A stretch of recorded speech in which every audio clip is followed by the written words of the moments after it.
আসসালামু আলাইকুম, কেমন আছেন? আল্লাহর রহমতে আমি ভালোই আছি। আপনাদের দোয়ায় দোয়া করবেন যেন আল্লাহ আমার দিনগুলি একটু ভালো কাটায়, কারণ প্রতিটা দিনই এক একটা যুদ্ধের মতো কাটে। তারপরও চাই, অনেকের চেয়ে তো ভালো আছি। অনেক মানুষ তো আছে কত আতঙ্ক, ভয়, জরাজীর্ণ নিয়ে কাটে। তার চেয়ে তো ভালো আছি, ওইটাতেই আমি হ্যাপি। আজকের দিনটা শুরু করছিলাম ওই যে খিচুড়ি রান্না দিয়ে, এটা কালকের ছিল আর কি। ওখানে ছিল মুগ ডাল, তারপর মশারির ডাল, তারপর হালকা গরম মশলা আর একটু আদা রসুনের পেস্ট। তো খুবই মজার হয়েছিল হালকা পাতলাভাবে। আর বাচ্চাদের খাওয়ানোর জন্য আমি ডিম ভাজতেছিলাম। কি আর করা, ওরা তো চায়, মানে ওদের চাহিদার শেষ নাই। এক এক সময় এক একটা চায়, খায় না তো খাই না, এই একটা অবস্থা। তারপর বাচ্চাদের শখ পূরণ করার জন্য আল্লাহ তো বাবা মারাই পাঠাইছে, তাই না? তো ওদের জন্য ডিম ভাজলাম, আর তারপর খাইলো কিছুটা। আজকে অনেক কাজ ছিল আমার, এত পরিমাণে কাজ থাকে আসলে। কিছু কিছু ফ্যামিলিতে সদস্য সংখ্যা কম থাকলেও কাজের সংখ্যা কিন্তু কমে না, প্রচণ্ড কাজ থাকে। এই যেমন ধরেন না, আপনি কাউরে বলতে গেলেন, যেটা মুরব্বী কাউরে বলতে গেলেন, বললেন যে যদি বলেন যে অনেক কাজ আমার ফ্যামিলিতে, সে কি বলবে আপনারে? আরে তোমরা কি ধান চাইল চালাও নি? তোমাকে কি হাঁস মুরগা আসেনি? হ্যাঁ, হাঁস আছে, মুরগি আছে, যাই আছে, কিন্তু ওই যে ধান চালের দোহাই দিবে, তারপর অনেকগুলি ছেলে মেয়ের দোহাই দিবে।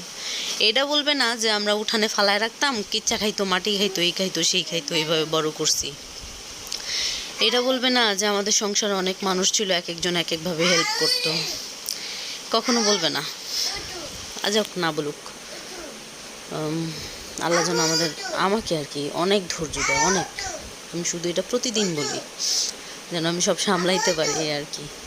পিছনে ওই যে আমার ঝামেলা, প্রতিদিন যে ভয়েসে বলি না যে আমি নীরবে ভয়েস দিতে পারি না, এই আর কি। আমার এই যে মুরগিটা দেখতেছেন না, তারে যে আমি কিভাবে থেকে ছাড়াই, সে কয়েকটা ডিম দিয়ে ক্লান্ত হয়ে গেছে। তারে কয়েকবার গোসল করাইছি, কত কিছু করাইছি, তারপরও তার ছাড়তেছে না। এখন যদি কেউ অ্যাডভাইস দেওয়ার থাকে, ইচ্ছা হয়, তাহলে দিতে পারেন চাইলে। আর এদিকে মাছ ভিজায় রাখছিলাম, এখানে ছিল শিং মাছ আর তেলাপিয়া মাছ বের করছিলাম রান্না করার জন্য। আর ওটা ওই যে নদীর বড় বড় সাইজেরই একটু গুড়া মাছ নাকি, হ্যাঁ ওইটাই ছিল। তো ভাবলাম একটু ভিজায় রাখি, আমার মা যদি আসলে আমাকে কুইটা দিবে। আর আমার ওই তো মাই আছে যে আয়সা একটু হেল্প করে। এটা ভিজায় রাখার কিছুক্ষণ পর দেখি মুরগি আবারও বাইরে আসছে, পুরা বেহাইয়া একটা। অনেকবার চেষ্টা করছি দৌড়ানি দিতে, অনেক দৌড়ানি দিছি। আমার আবার মাঝে মধ্যে আমি ধৈর্য হারা হয়ে যাই, কেন হয় জানি না। প্রচুর পরিমাণে আমার মুড সুইং হয়। আসলে মুড সুইং হওয়ার পিছনে কারণ আছে। অনেকে আহ্লাদে মুড সুইং হয়, আমার আসলে আহ্লাদে হয় না। প্রচুর প্যারা নিতে হয়, প্রচুর প্যারা। আসলে এটা সাথে কেউ না থাকলে বুঝবে না।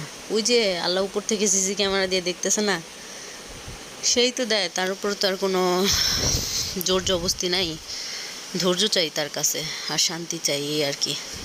তো এদিকে মাছ টাছ ছুটছিল, আমি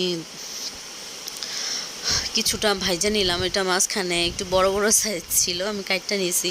আর আমার বাচ্চারা অতটা মাছ খায়ও না, তো ভাবলাম যে একটু ছোট ছোট পিস করি, ওরাও খেতে পারবে, ভালো লাগবে, মজা লাগবে আর কি। আর দুপুরবেলায় যে ভাত, তারপর হচ্ছে ভেন্ডি ভাজি। একটা হাসির কথা, ভেন্ডি ভাজিতে আমি একটু লবণও দিই নাই, এত টেস্টি হইতো যদি লবণ দিতাম। আর এটা ছিল ডাল, দিয়ে ডাল দিয়ে রান্না করছিলাম, টক হয় না একটু। আর এটা ছিল পটল আলু আর তেলাপিয়া মাছের ঝোল। ঝোলটা ভালো হয়েছে, ধনিয়া পাতা তো ছিল না, জিরার গুঁড়ি দিছিলাম। ধনিয়া পাতা দিলে অমায়িক হইতো। কি আর করা, কি আসলে সিজন এখন অতটাও না। এই যে আমাদের 3 জনের জন্য খাবার নিয়েছি, কেউ আবার ভয় পাওয়া যায় না। এটা ছিল 3 জনের জন্য খাবার, একটা বড় প্লেটে। আর আপনারা চাইলে এরকম বড় প্লেটে খেতে পারেন, আসলে এটা সুন্নতি একটা কাজ। এটাতে নাকি অনেক বরকত হয়।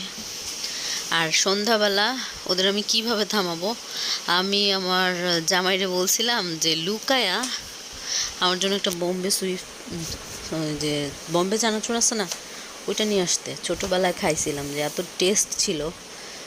আসলে অনেক কিছুর সাথে সাথে স্বাদও ফিকে হয়ে যায়। আগের মতো এই চানাচুরটার এখন আর মজা লাগে না। তো ভাবলো নষ্ট হয়ে যাওয়ার চেয়ে বাচ্চাদের একদিন দেই, তো কি হয়েছে, দিলাম চানাচুর। ওই যে আমার রাজপুত্র আসছে, ফুকি দিয়ে দেখতেছে, কিছু বলবে কি না কে জানে। বাবা কিছু বলবা? বাবা এখানে তো বাবা নাই, তুমি কিছু বলতে চাও? হ্যাঁ, ওই যে বাবাই বাবাই। ওর মুখে খালি একটাই শব্দ, ওর বাবাই।